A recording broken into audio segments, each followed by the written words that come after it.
Hi guys, Kevin here with an overview video of Dirt Rally. Yes, at long last it arrives on the PlayStation 4 and Xbox One consoles. So for this video I'll be checking out all the various sort of options and game modes available for Dirt Rally. Some lovely slow-mo shots there in the background.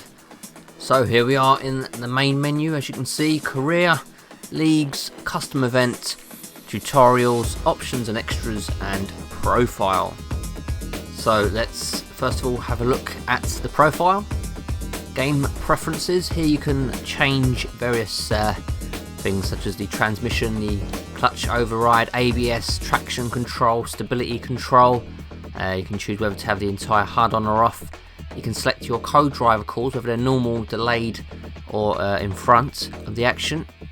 So we're going to check out driver details. You can just basically edit your driver details there and save your profile. Driver statistics, it lets you know how many rally events, hill climb and rallycross events you've taken part in, along with various other things such as your average speed and highest speed.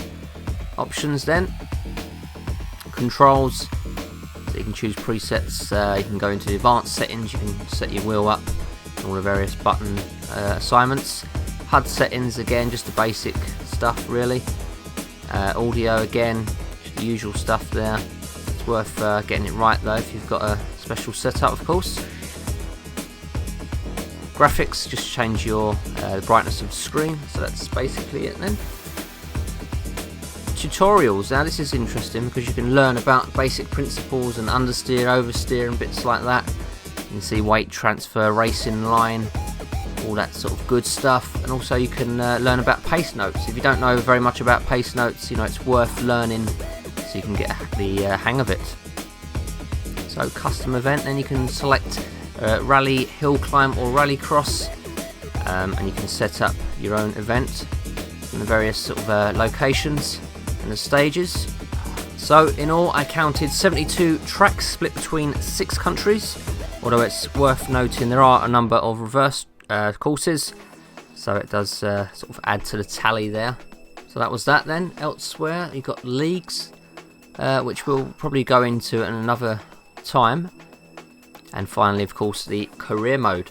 So let's have a look then. Championships, online events, PvP events, custom championships, team management, and the garage. Let's have a look at the PvP events. So basically PvP is just rallycross more or less.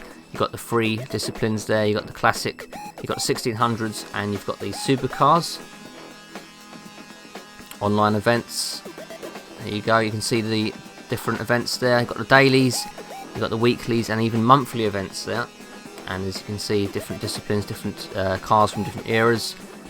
So lots there to get stuck into. So let's move on to team management. As you can see, you can set up your various engineers. You can hire engineers here, your own crew, and as you can see from the list, the better the engineer, the more it will cost. Naturally, the engineers can give you various perks. Custom championships then, again split between the 3 main disciplines. You can set up how many stages and how many events, which should be pretty popular, and you can see the maximum reward, 76,000 credits. I imagine that will be very popular at that rate to increase your funds.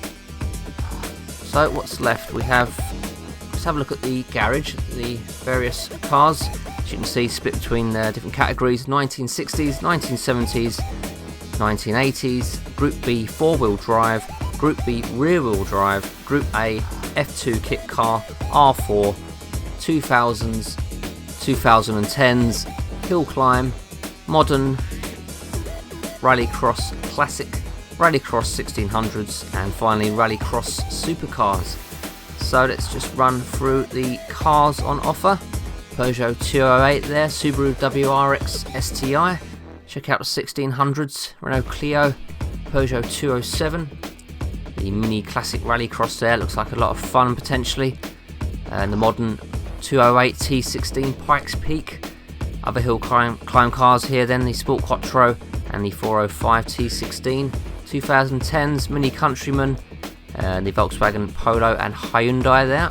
2000s then we've got the Focus RS, the Impreza, another Focus RS, and the C4. R4 category then we have the Evo 10. Moving on then, the Ibiza kit car and the 306 Maxi. So Group A then, legendary Escort RS Cosworth, the classic Impreza and the Delta HF Integrale. You can see the other Group B cars there. Now this is the main one, the Group B 4-wheel drive, the Metro 6, the Sport Quattro, the RS200, the 205, T16, and of course the Delta S4. Looking very much forward to getting my hands on those cars. 1970s, then we've got the Stratos, got the Escort Mark II, among others, and finally the 1960s, got the Mini Cooper S and the Alpine A110. So championships, I've just sort of scratched the surface with these championships in the career mode. So Dirt Rally is basically split between 3 main disciplines. Here we have, of course, the rally, which is the point A to B rally sections. So there's 6 countries in all, as I said, 72 stages, and this is very much the bread and butter, of course.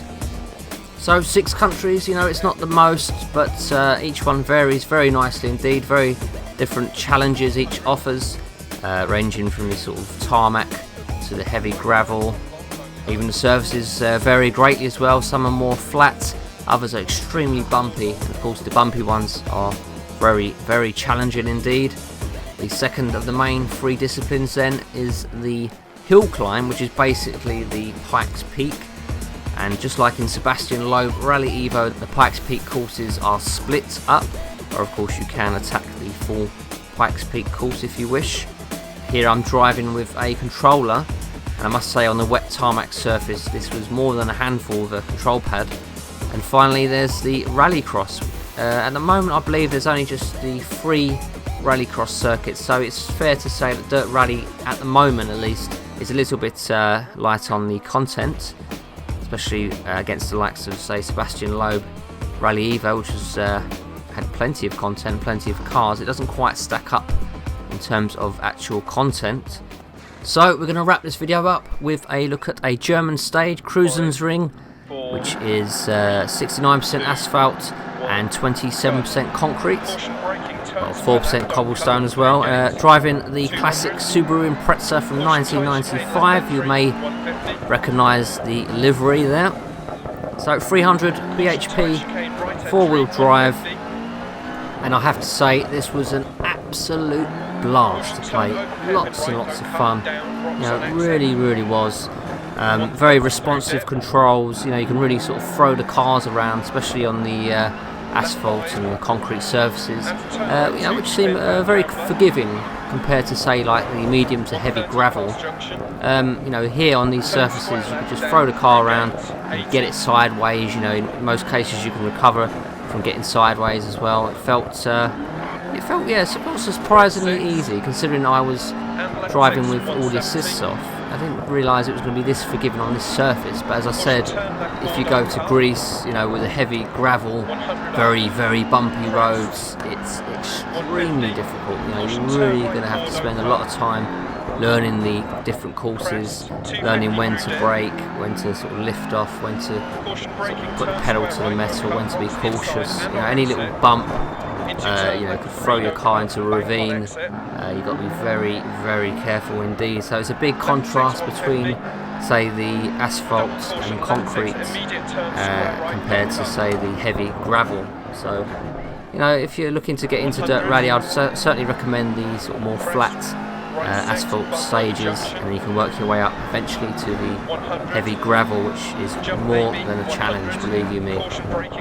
So then approaching a very tricky hairpin here. Have to brake down, get the handbrake down into first gear, and around you go. Very tricky one that. Had to take a few goes to get that one right. So visually, Dirt Rally is looking very good indeed, of course. Wasn't, you know, not mind-blowing graphics, but it certainly looks decent, because you know, you have to bear in mind this is running, of course, at 60 frames per second. This is the PS4 version of viewing here, as I go slightly off track there. There was a few moments when practicing with the car resets much quicker than I would have liked to have seen, but overall, you know, the game is very solid indeed.